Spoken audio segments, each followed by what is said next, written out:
Hi, I'm Pat and welcome back to the channel. Today I'm going to replace the cam adjusters, the plugs, and the coils on my 2006 Porsche Cayman S. If you're new to the channel, please click on the subscribe button and ring that bell for notifications. I like producing cool car content. You're not going to want to miss it.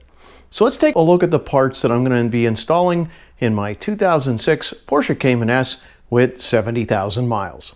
So I have here the cam adjuster for my car, and here's the part number. Now, my year had two different part numbers, so you got to be really careful.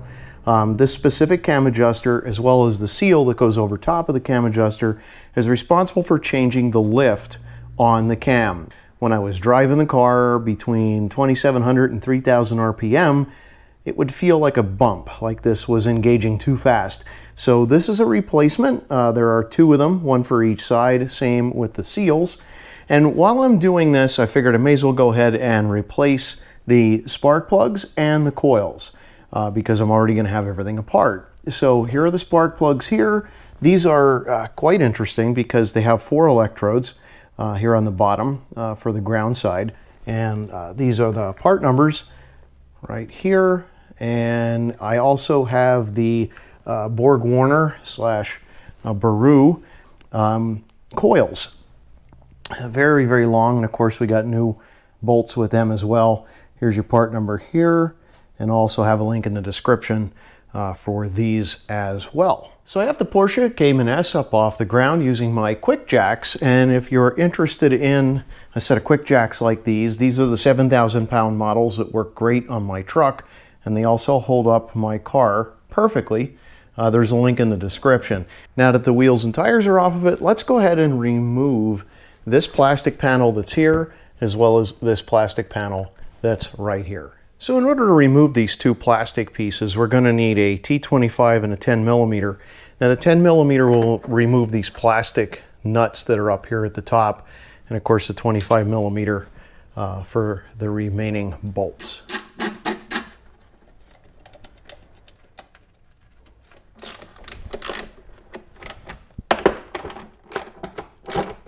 Now that all the nuts and bolts are out of the way, we can just lift these pieces out of the way. This will give us access to the engine, but we also need to remove this so we can get more towards the front of the engine.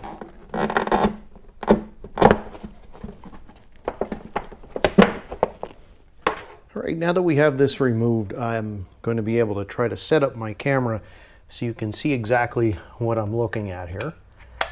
And what we see here, right in this location here, is the cam adjuster, and I'll adjust the camera upward so you can possibly see that better. So cam adjuster's right here, and then our 3 coils are behind the cam adjuster and then 2 in front of the cam adjuster. So the first thing we have to do is remove the clip, and in order to remove that connector, there's a little metal clip here. If I push up on it and then pull towards me, it'll pop right off. Next thing, I want to take a T40 bit, and that T40 bit will actually fit directly in these bolts. So I'm going to go ahead and use that in order to back these out, and then I can start to pull the cam adjuster out of the engine. Now that the bolts are removed, I can reach in and just pull the cam adjuster out. There's going to be some oil here, so I do have a rag handy. There's a metal clip here that comes off that holds the wiring harness, and then I can just pull on that cam adjuster and just pull it right out. Now we'll just clean up any residual oil that's here. And it might be difficult really to see here because of the poor angle that I'm at, but that's what it looks like inside the hole where the cam adjuster goes. All right, so here's our old cam adjuster here, and when I stick this seal onto this new cam adjuster, I want to make sure that the ridge side, so there's a side that doesn't have a ridge on it, it's just a flat green piece of rubber, but the inside has a ridge. That's the side that's facing the engine. I also want to make sure that as I install this, of course, here's the clip part that goes on, actually catches at the top of this electrical connector. There's an angle here, and I want to make sure that I get this set up in the same exact way and the same angle. Now, this will not fit on here very easily, so I'm going to go ahead and lube it up with some engine oil, and I'm not going to push it on all the way. I'm going to push it on a little bit, and I want to make sure that I give this the opportunity to seat in the engine correctly. So if I get this installed too far on here, the cam adjuster will never touch. So it's very important that I get it about the same distance or even further out. So as I tighten it down, it'll start to work its way down onto the cam adjuster in order to hold it into the engine. So I've gone ahead and lubed it up and was able to put that seal on there perfectly, and it is set correctly. For comparison's sake, they look the same. So I'm going to go ahead and reinstall or install the new one in the engine now, and then I can go ahead and put the clip over this, the metal piece that went over top of this, and then cinch this down. So I put a little bit of oil on the O-rings to make it a little bit easier to seat this.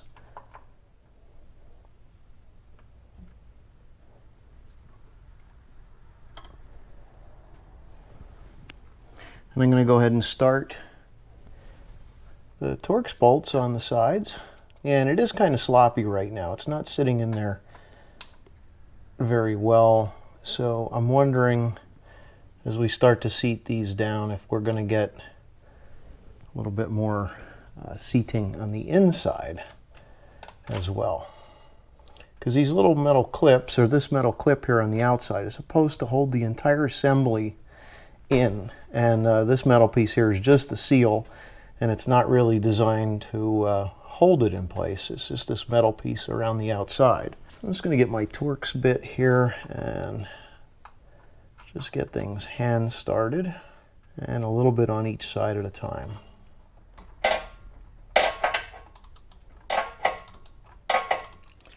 And your torque setting is 7 pounds-feet.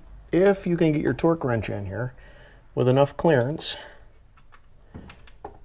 to torque this down. So this completes the installation of the cam adjuster on the passenger side. I'm going to do the same thing on the driver's side.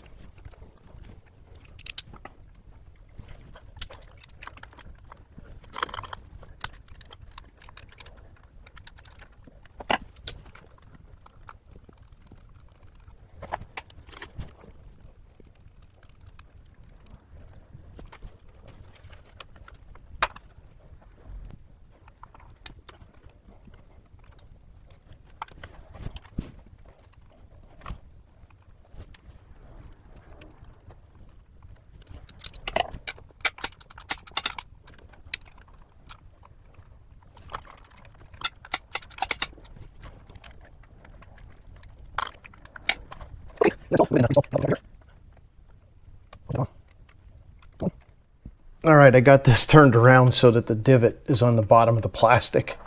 I didn't realize that I had them in backwards, so I just rotated the entire assembly around and reinstalled it, so now it's at the right angle. And there's our clip. The clip is reinstalled, and that's good to go. I just have to flip the driver's side around because I made the same mistake over there. And then we can get to doing the coils and the plugs. So over here on the passenger side, we got the coils here and one up here. And of course, we have to get behind these flexible hoses, which, yeah, it's sort of a pain, but not too bad. Now that I've got these installed in the correct position, I went ahead and reinstalled the electrical connector. If we take a look, and this is going to be a little bit more difficult, I think. I've already gone ahead and disconnected one of the coils, and you can see that orange connector there. So there's a boot on top of that, and once the boot is slipped over, then there's a little piece of plastic you could depress, and of course that undoes the clip from the actual coil itself. So I'm going to go ahead and remove this coil next, and yeah, then we'll take the plug out of this and replace them, of course. So I'm going to use the same T40 bit that I used in order to get the cam adjusters out. And man, it's a tight fit in here because I'm all the way at the front of the engine. But these are breaking loose quite easily, which they should because they're only secured to 7 pounds-feet.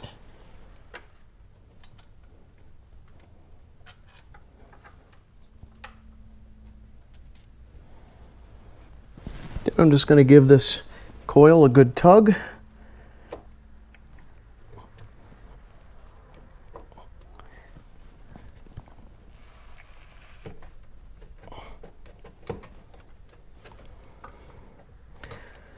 It's getting caught on the wire harness. There we are. And out it comes. Now we could see the hole right where the where the coil came out, and now we'll be able to pull the spark plug out of there.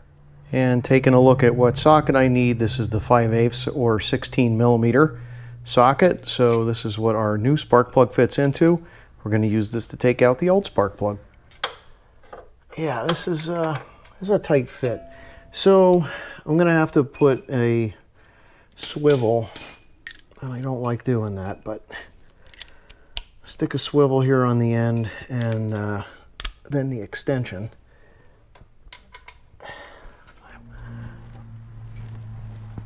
There it goes. All right.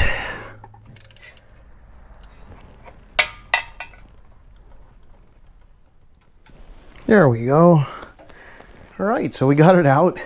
Now let's compare the old one to the new one. So it's gonna be hard to get it on film here, I think. Things look good. It looks like it's burning very well. And of course we have the same exact pattern on this one. There's no way to gap these. It is what it is at this point. They're pre-gapped from the manufacturer. So I'm prepping the new spark plug, and I like this tool. I actually had purchased this when I was installing spark plugs in another vehicle, and there's a link in the description for this, but it slips over the spark plug and allows you to turn it in without really putting the socket on it and potentially cross-threading it. So this is very handy. I also went ahead and took the dielectric grease and just put a ring of it around the ceramic here. So I'm going to go ahead and get this into the car, and then we'll torque it down.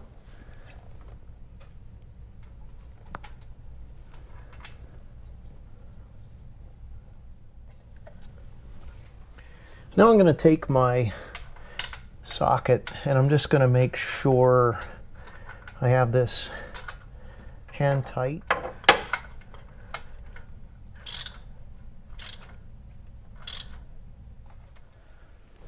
Now my torque wrench really can't fit on here and have any room to swing. So I'm going to use the swivel connector, and I'm going to try to torque it the best I can to 22 pounds-feet.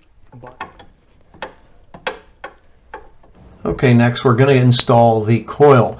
Now please note here that these are different. This is an E10 eTorx bit, and when we run these in, they're going to be a little bit longer. If you notice here, our coil holds the retains the bolt at a different length, so the new length is required. But we're going to go ahead and install these next and torque them to 7 pounds-feet.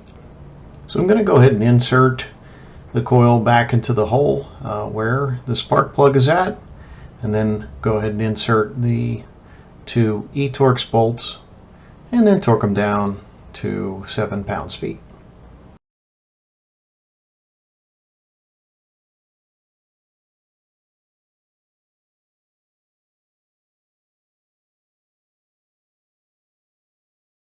And then we connect our electrical connector. Okay, just finished the other side now.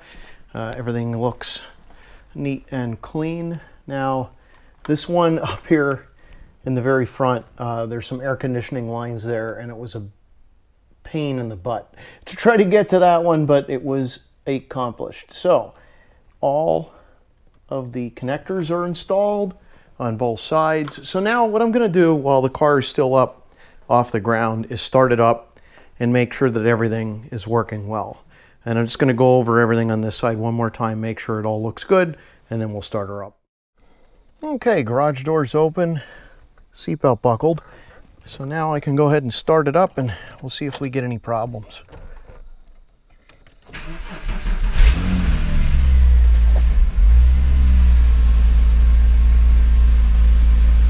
Well, I don't see any errors at all. No check engine. It is idling a little high right now because it's cool. So we'll let it idle and see if it comes down and how it continues to run. But overall, looks like it's going to be like we did everything correctly, put it that way.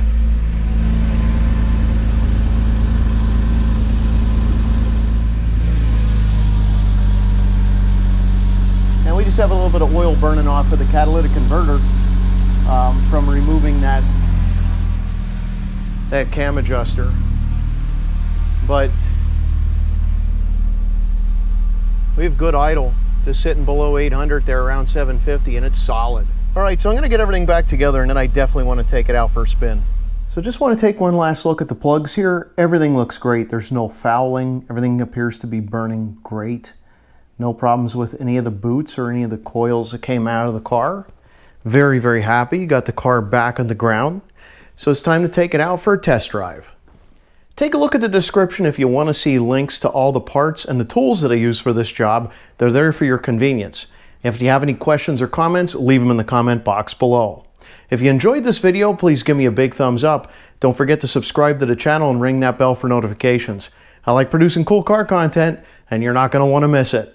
Thanks for watching, and happy motoring.